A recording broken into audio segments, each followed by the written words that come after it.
namanya Maria Magdala.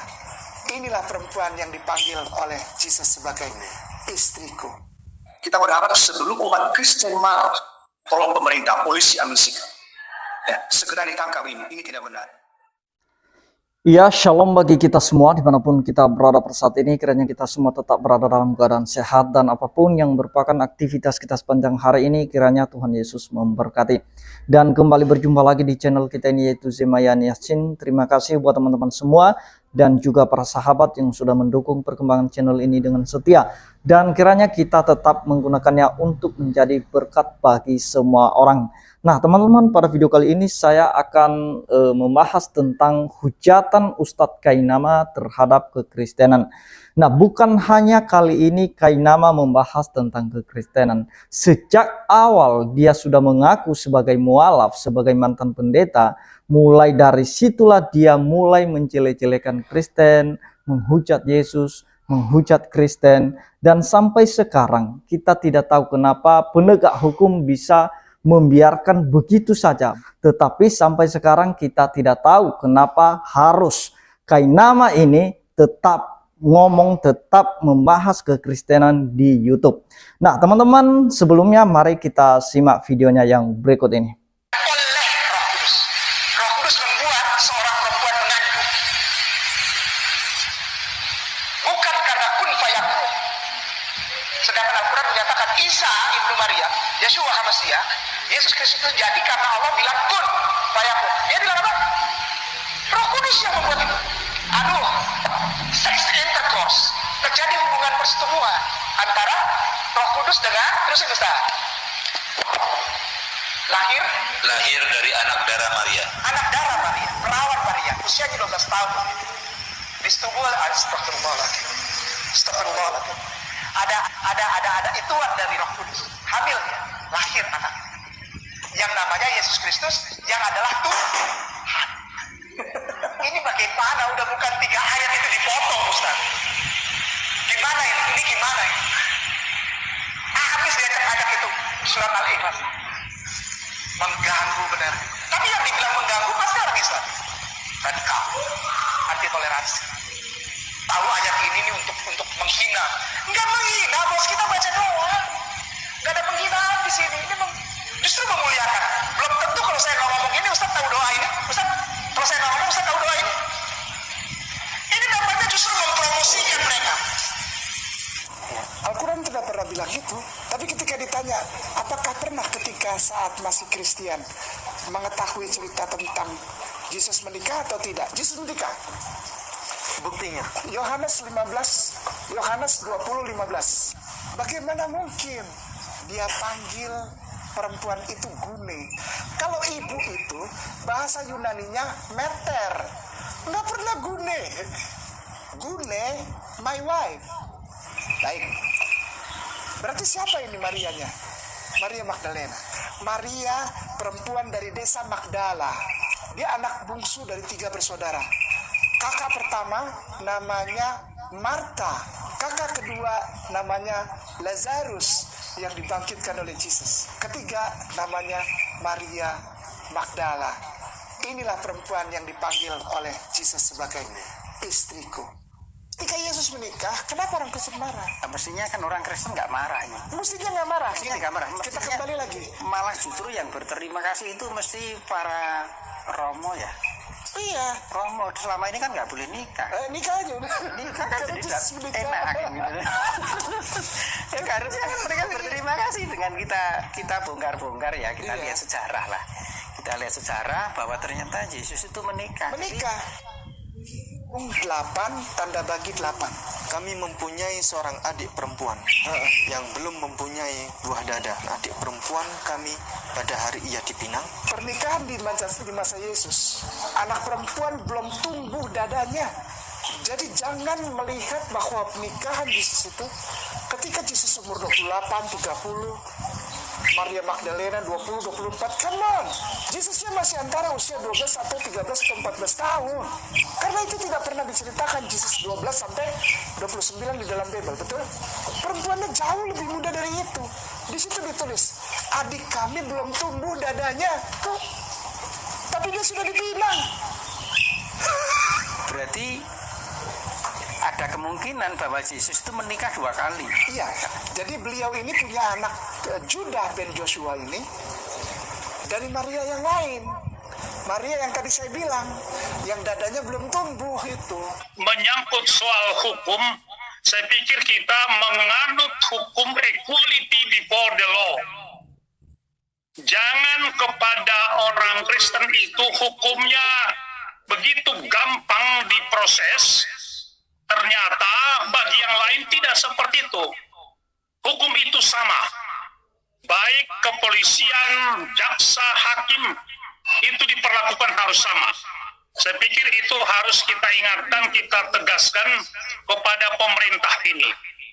Karena itu, ketika Ustadz Kainama mengatakan hal-hal yang lain yang bertentangan dengan nilai-nilai kekristenan kita, bahkan membuat gaduh yang lain di medsos itu, saya pikir itu harus diproses sesuai dengan hukum yang berlaku. Terima kasih, Pak.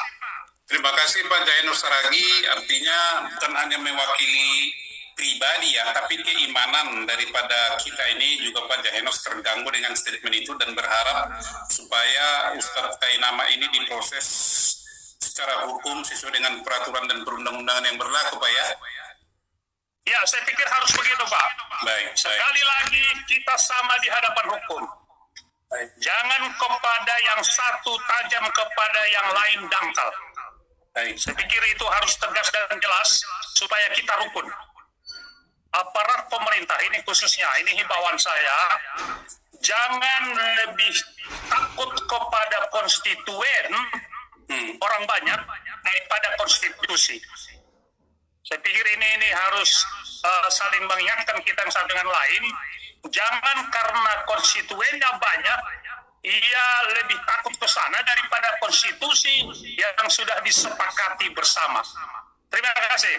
Baik, terima kasih Pak Jayanus Saragi. Sekali lagi kami mengucapkan terima kasih, sukses selalu dalam karir dan perjuangannya, terlebih-lebih melayani dan meninggikan Tuhan kita Yesus Kristus. Terima kasih kesempatan baik. Saya ingin jelaskan bahwa ada begitu banyak YouTube yang beredar, YouTube atas nama Ustadz Kainama.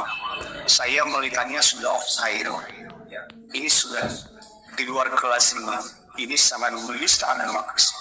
Bagaimana yang bersangkutan bisa mengatakan bahwa Tuhan Yesus punya anak? Ya, kita tolak itu dan itu tidak benar. Itu sudah penista. Oleh karena itu kami berharap ini penegak hukum, sekalipun ini tidak akan dilaporkan sekalipun sebagai orang Kristen, penegak hukum harus ambil sikap. Harus ambil sikap. Kami kutuk keras. Ustadz Kainama mesti dicuci kembali otaknya. Kalau dia ada rasa sakit hati kepada orang Kristen atau rasa cemburu, jangan sampai offside melakukan hal yang tidak benar. Pernyataan beliau sangat sedih. Dia tidak mengerti kekristenan. Barangkali dia mungkin dari Kristen, tapi saya katakan dia dangkal sekali mengerti kekristenan. Sehingga ketika dia tidak Kristen lagi, dia mengatakan hal-hal yang dia sama sekali tidak mengerti. Nah, saya berharap pada yang bersangkutan agar belajar saja agama yang sedang dianut hari ini. Jangan campuri agama Kristen, karena Anda tidak mengerti sama sekali. Ya, dan ini offside.